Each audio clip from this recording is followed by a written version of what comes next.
It was a calm Sunday morning in paradise. December 7th, 1941. The sun rose over the Pacific, and sailors at Pearl Harbor went about their daily routines, polishing decks, eating breakfast, writing letters home. No one knew that, above the clouds, hundreds of Japanese planes were already on their way, ready to change the world forever. At exactly 7:48 a.m., the first wave struck. A roar like thunder filled the sky as torpedo bombers dived low over the water.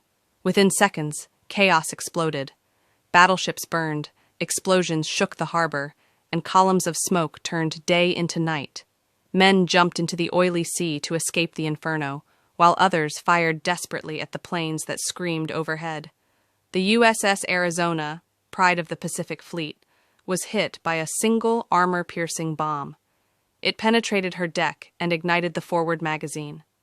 A massive explosion tore her apart, killing more than 1,000 men instantly.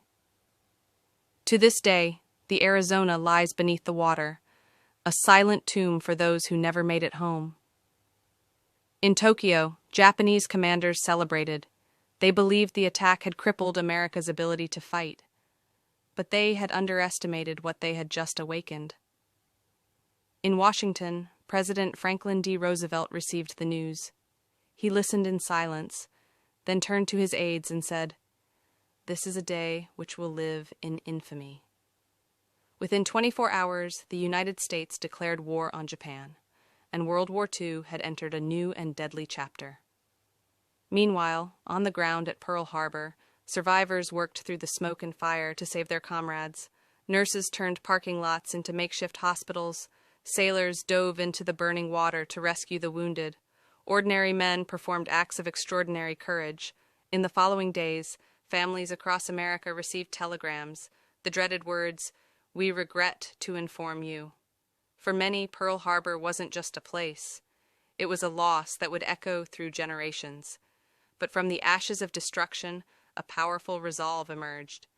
America began to rebuild. Shipyards worked day and night, and new aircraft carriers were launched within months. Young men lined up at recruiting stations, determined to fight back. Posters covered every city wall. "Remember Pearl Harbor."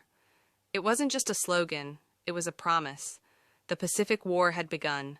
The Battle of Midway, the island campaigns, and the long march toward Japan, all of it traced back to that single morning in December. Every explosion, every sacrifice, every victory carried the memory of Pearl Harbor. Decades later, survivors would return to the harbor, standing over the white memorial of the USS Arizona. Tears in their eyes, they remembered friends lost beneath the waves. And as the American flag fluttered above the calm water, they knew their sacrifice had not been in vain. What began as an act of destruction had forged unity, resilience, and determination that reshaped the world. Pearl Harbor was not just the day America was attacked, it was the day America awoke. And from that awakening came a force that would help end tyranny